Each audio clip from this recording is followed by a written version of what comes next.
Oommen Chandy വി.എസിനെതിരെ case കൊടുക്കും, അഴിയെണ്ണിക്കും എന്നെല്ലാം ഓരോ ദിവസവും നേരം വെളുക്കുമ്പോൾ തട്ടിവിടുന്നുണ്ട്. കേസിന്റെ എണ്ണത്തിലെ പിശകാണത്രേ കാരണം. വി.എസ് ആണെങ്കിൽ പുതിയ പുതിയ കേസുകൾക്ക് വഴി തുറന്നുകൊടുത്തുകൊണ്ടിരിക്കുകയുമാണ്. എറണാകുളത്ത് പ്രചാരണത്തിനെത്തിയ വി.എസ് ഒടുവിൽ രമേശ് ചെന്നിത്തലയ്ക്കും കേസ് കൊടുക്കാനുള്ള വകുപ്പുണ്ടാക്കി കഴിഞ്ഞു.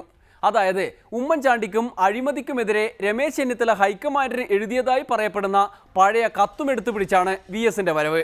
ചെന്നിത്തലയാണെങ്കിൽ പണ്ടേ ആ കത്ത് തന്റേതല്ല എന്ന് പ്രഖ്യാപിച്ചതാണ്. എന്നാൽ വി.എസ് ഇതാ കത്തുമായി വരുന്നു. ആഭ്യന്തരകാര്യമന്ത്രി രമേശ് ചെന്നിത്തല ഉമ്മൻചാണ്ടിയുടെ സഹപ്രവർത്തകൻ രമേശ് ചെന്നിത്തല കോൺഗ്രസ് നേതാക്കൾക്ക് എഴുതിയ ഒരു കത്തിന്റെ കോപ്പി എന്റെ കൈവശം കിട്ടിയത് ഞാൻ നിങ്ങളെ വായിച്ചു മനസ്സിലാക്കി തരാം.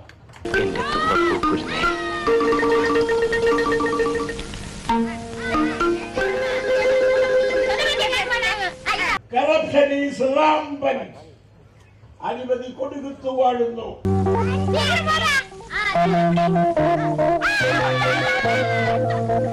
Image of the chief ministers has been totally spoiled.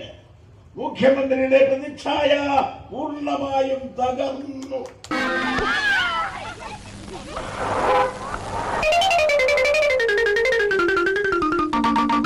VS Achuthanandan പറയുന്നതല്ല, രമേശ് ചെന്നിത്തല.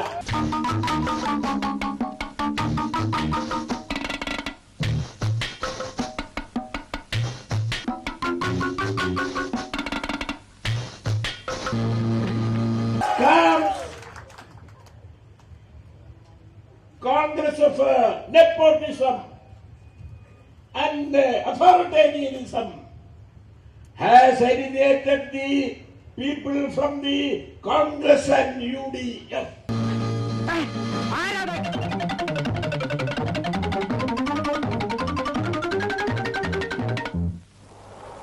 ഉമ്മൻചാണ്ടിയുടെ ഏകാധിപത്യവും കോൺഗ്രസിനെയും UDF-നെയും ജനങ്ങളിൽ നിന്ന് അകറ്റി. ഈ കത്ത് കമ്പി കൊളുത്തി ജനലിൽ കൂടിയിട്ട് കത്തിട്ടവനാരാന്നറിയാം. എനിക്കറിയില്ല, എനിക്കത് അറിഞ്ഞേ പറ്റൂ. ഈ തെമ്മാടിത്തരം കാണിച്ചവന്റെ കുടലുമാല. വി.എസ് അച്യുതാനന്ദൻ പറയുന്നതല്ല, രമേശ് ചെന്നിത്തല. ഇവിടെ ഉള്ള ഏതോ നാറി മലയാളിയാണത് എഴുതിയെന്ന് എനിക്ക് നല്ല ഉറപ്പാ. അപ്പൊ പിന്നെന്താ പ്രശ്നം? ആളെ ഞാൻ കണ്ടുപിടിച്ചു വരാം. എങ്ങനെ നോക്കി ആളെ കണ്ടുപിടിക്കാം.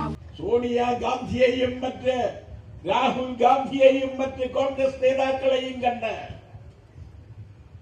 സ്ഥിതിഗതികൾ മനസ്സിലാക്കി കൊടുക്കുവാനും സ്ഥാനാർത്ഥികൾ ഇന്നിന്നവരാണെന്ന് ആയിരിക്കണമെന്ന് കേന്ദ്ര നേതാക്കളെ പഠിപ്പിക്കാനും പോയ കൂട്ടത്തിൽ കോൺഗ്രസിനുള്ളിൽ തന്നെയുള്ള AI കൂട്ടർ തമ്മിലുള്ള ഭിന്നിപ്പും ഉള്ളിലിരിപ്പും ഇടയ്ക്ക് കോൺഗ്രസ് നേതാക്കന്മാരെ മനസ്സിലാക്കി കൊടുക്കുക. വി.എസ് ഈ പറയുന്നത് കേട്ട് ചെന്നിത്തല ഉടൻ ഒരു കേസ് ഫയൽ ചെയ്യേണ്ടതാണെന്ന് ഡെമോക്രസി ഇതിനാൽ നിർദ്ദേശിക്കുന്നു.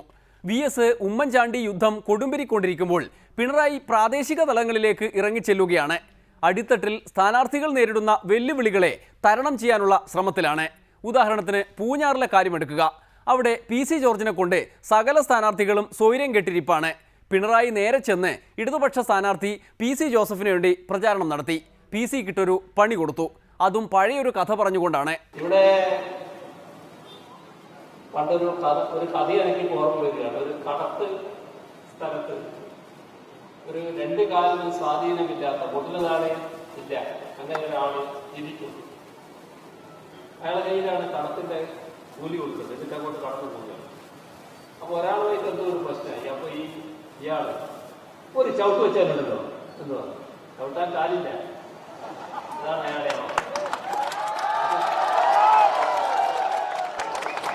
അതുപോലെയുള്ളൊരു വീരവാദം ഇവിടെ കേട്ടിട്ടുണ്ട്. അത് അങ്ങനെയുള്ള വീരവാദമാക്കി തന്നെ നിങ്ങൾക്ക് സാധിക്കണം. അങ്ങനെയുള്ള വീരവാദക്കാരുടെ പിന്തുണയൊന്നും LDF-ന് ആവശ്യമില്ല. LDF-ന്റെ ഭാഗമായി എന്നിൽ അർപ്പിതമായ എല്ലാ ഉത്തരവാദിത്തങ്ങളും വെച്ചുകൊണ്ട് ഞാൻ പരസ്യമായി തന്നെ ഇവിടെ പറയുകയാണ്. PC യെ പൂഞ്ഞാറ്റിൽ പോയി അടിക്കുകയാണ് പിണറായി. ജയിച്ചു വന്നാൽ മുഖ്യമന്ത്രിയാകാൻ VS മാത്രമേ വോട്ട് ചെയ്യൂ എന്ന PC-യുടെ പറച്ചിൽ കൂടി കേട്ടതോടെയാണത്രേ പിണറായി ക്ഷുഭിതനായത്. എന്തായാലും പിണറായിക്ക് ആശ്വസിക്കാൻ വകയുണ്ട്. VS-നെതിരായ കേസുമായി ഉമ്മൻചാണ്ടി നാടുനീളെ നടക്കുകയാണ്. അതൊരിടവേള കഴിഞ്ഞ് ഞാൻ ഏതായാലും നിയമ നടപടിയായിട്ട് പോവാണ്. നിയമസഭ സ്വീകരിക്കട്ടെ. പിന്നെ അങ്ങനെയാണ് ആ കേസിന്റെ വിവരങ്ങൾ പറയട്ടെ. ഉമ്മൻചാണ്ടിക്കെതിരെ വ്യക്തിപരമായിട്ടുള്ള ആക്ഷേപങ്ങൾ ഉന്നയിച്ച് നടക്കുന്ന ഒരു സ്ത്രീ